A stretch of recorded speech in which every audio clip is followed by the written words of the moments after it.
Kejati, Banten catat ada 500 kasus kekerasan terhadap perempuan dan anak di Provinsi Banten tahun 2022. Kejati menyebut penyebab utama selain kurangnya peran keluarga, dampak COVID-19 pun menjadi pemicu tingginya angka kekerasan di Provinsi Banten.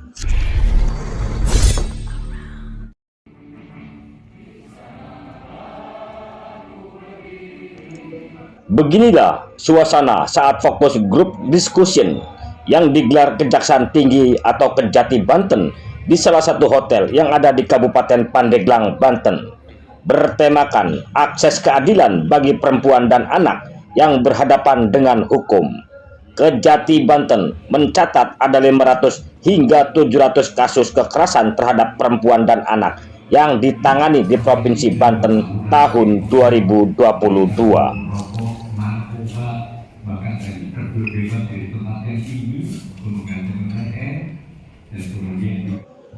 Wakil Kepala Kejati Banten Agustin mengatakan ratusan kasus tersebut terjadi di 8 kabupaten dan kota di Provinsi Banten.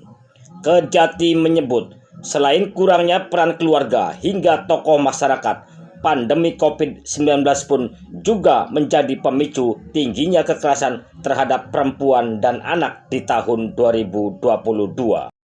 Kalau seluruhnya di Kejari Banten, data terakhir memang kita masih menunggu pelaporan dari beberapa kejari yang ada.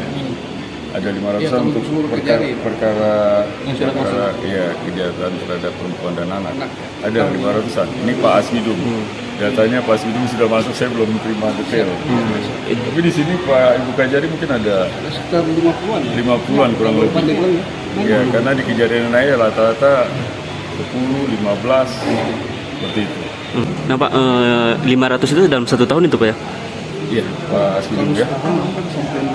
Bisa 600-700. Itu dalam setahun? Iya.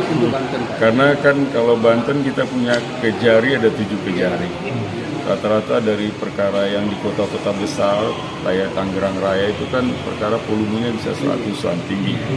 Nah itu bisa jadi kalau dikumulatif dari 7 kejari itu bisa sekitar 700-an rata-rata ya, kurang lebih dalam setahun. Ini angka tertinggi atau memang sebelumnya? Oh sebelumnya enggak ya, ini peningkatan kan belakangan juga bahkan nasional. Ya selain COVID juga itu beberapa ya pengaruh besar sih pada COVID-19 ya.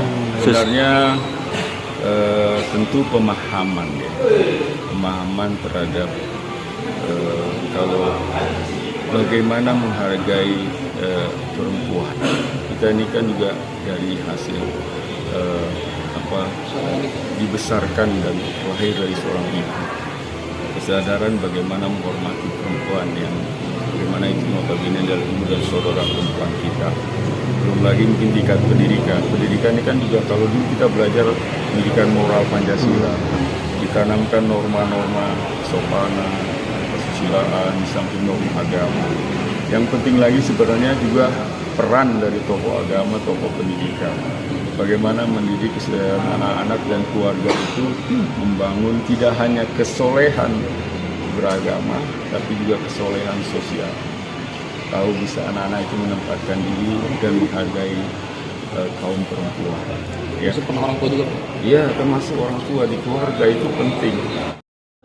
Sementara itu, di tempat dan waktu yang sama, Ketua Perlindungan Anak Indonesia atau KPAI, Seto Mulyadi alias Kak Seto, mengatakan tingginya kekerasan terhadap perempuan dan anak bukan hanya di Provinsi Banten saja, namun sudah terjadi di berbagai daerah di Indonesia, apalagi pasca COVID-19 yang melanda Indonesia selama 2 tahun lalu.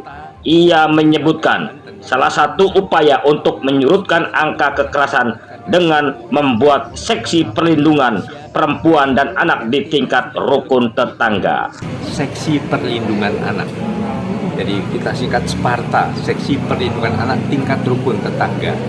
Jadi ternyata bukan hanya sebagai pemadam kebakaran seksi itu, tapi juga sebagai pencegah, sebagai langkah-langkah preventif. Misalnya pertemuan warga. Nah, warga diingatkan, ibu bapak sekarang sudah ada undang-undang perlindungan anak. bahwa mendidik anak zaman now bukan lagi dengan menjewer, membentak, memukul dan sebagainya. Bahkan kalau ada pasal yang menentukan setiap kekerasan terhadap anak pelakunya dipidana 3 tahun 6 bulan penjara, kalau yang melakukan adalah orang tuanya sendiri ditambah sepertiganya lagi. Begitu. Jadi mohon hal ini terus dikampanyekan sehingga diubah cara mendidiknya, yang pendidikan yang lebih ramah anak. Mungkin jadi bukan kota layak anak dimulai dari RT RW yang layak anak. Nah, RT RW juga dimulai dari keluarga yang layak anak, yang setiap anaknya juga bebas bersuara, didengar suaranya, tetapi juga diajar dengan keteladanan, sopan santun dan sebagainya itu. Jadi bukan hanya kita mengajar anak menghormati orang tua, tapi dimulai orang tua juga menghormati putra putrinya.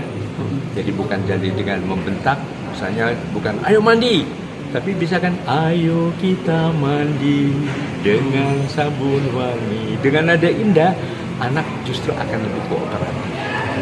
Jadi mungkin itu yang kami ingin ajak untuk bisa seluruh kabupaten kota di Banten, sehingga mudah-mudahan bisa tercipta Banten provinsi pertama di Indonesia yang seluruh RT RW-nya di kabupaten kotanya sudah dilengkapi dengan seksi perlindungan anak.